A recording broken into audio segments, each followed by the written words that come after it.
Hello, welcome back to Budget with Chloe.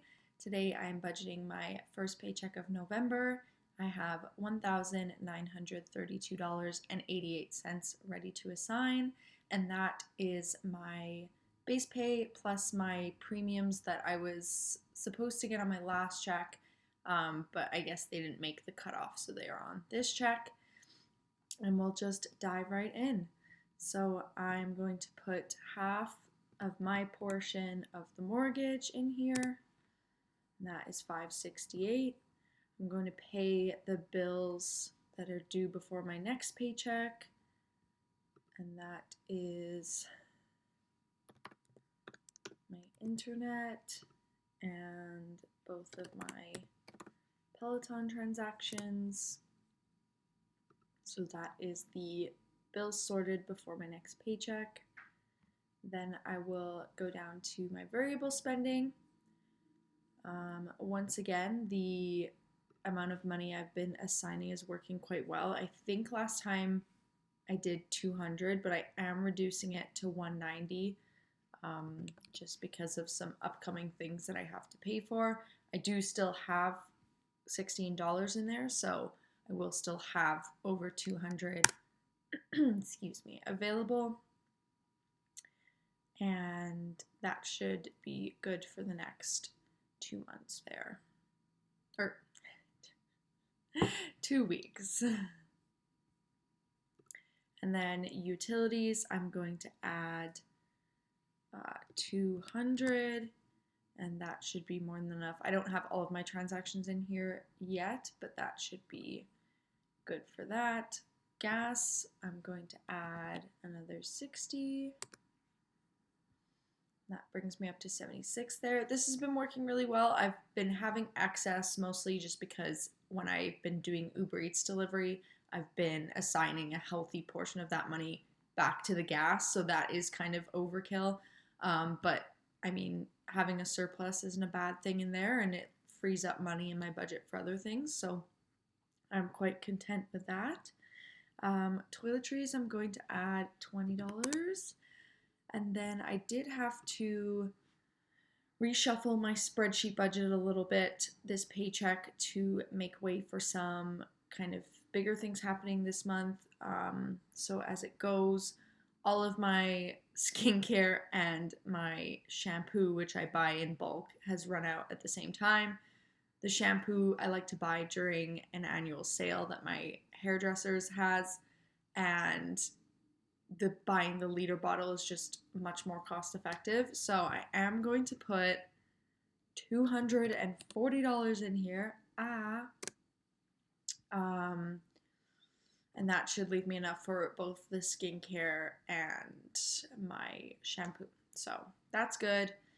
Then I got a little ahead of myself on dining out. But it is me and my partner's anniversary later this month, so I will need more money than I've set aside since I have already spent some.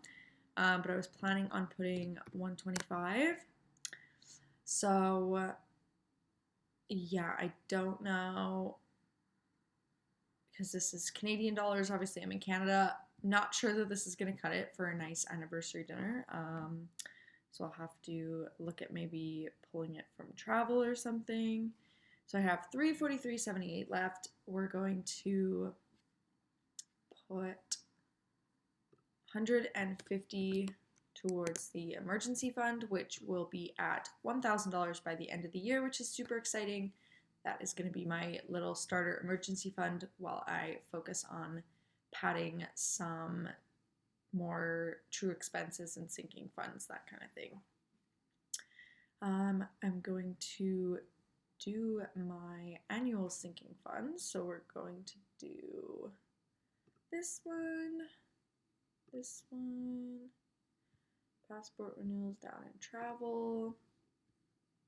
I think we're doing all of them. Email, not my credit card. Do my credit card next paycheck. Okay, so we're doing all of those.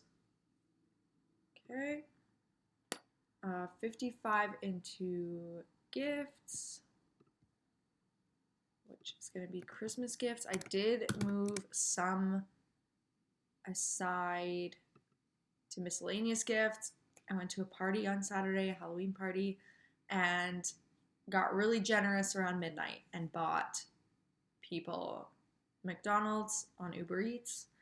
So that's where some of my dining out money comes from. And then I categorized the rest as miscellaneous gifts because one person paid me back and the rest didn't, which is totally fine. So I had to borrow from my Christmas gifts fund there. Then I believe,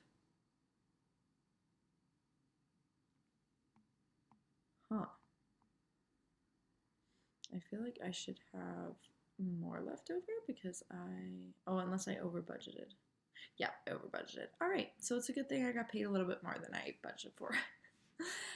So the rest of this 50 is going to go to my sinking fund for me and my partner, which I think I mentioned in the last video is savings for our future, whether that be big events together or a wedding or what have you. Maybe I'll borrow that. Maybe I'll borrow that for our anniversary dinner, actually. Maybe I'll take that out of here because right now this line is all money that's inside a specific account. And I know YNAB doesn't care about where the money is, but for me, I just like to remember that that's all in one place right now. So maybe I'll put the 50 in dining out. I don't think I'll be silly and use this. Okay, I feel like I want to just add the 60 cents there. Okay, so I have $8.55. I think I'm going to throw this into rollover because my next paycheck might be short my October extra pay because I think it's how close the first paycheck of the month is to the beginning of the month. And so when I finish the month and hand in my sheet, it's not getting approved in time for I think because you have to have everything approved by the 2 weeks before. So then if it's not approved by today, it's not getting on the next one. So I think it's going to be the beginning of next month, which means I'll have to shuffle some things around for my next budgeting session. But we got quite a bit of green. Not really. We have green. We have some green. We have less yellow, so that's exciting. And yeah, everything is covered up until my next paycheck. Got my grocery money, got my utility money. Yeah.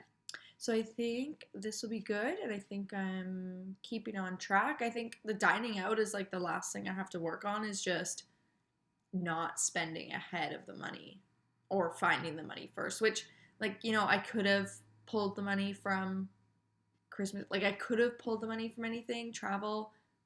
I just knew I was going to give myself money for the month of November, and since I used it in November, I feel justified in doing that, but I definitely want to get better at that because it's not in the true spirit of YNAB, so maybe I'll move that up here too.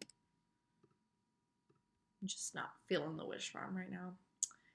But yeah, so that is all. I hope everyone is having a good start to November, and I will see you guys in the next one. Bye!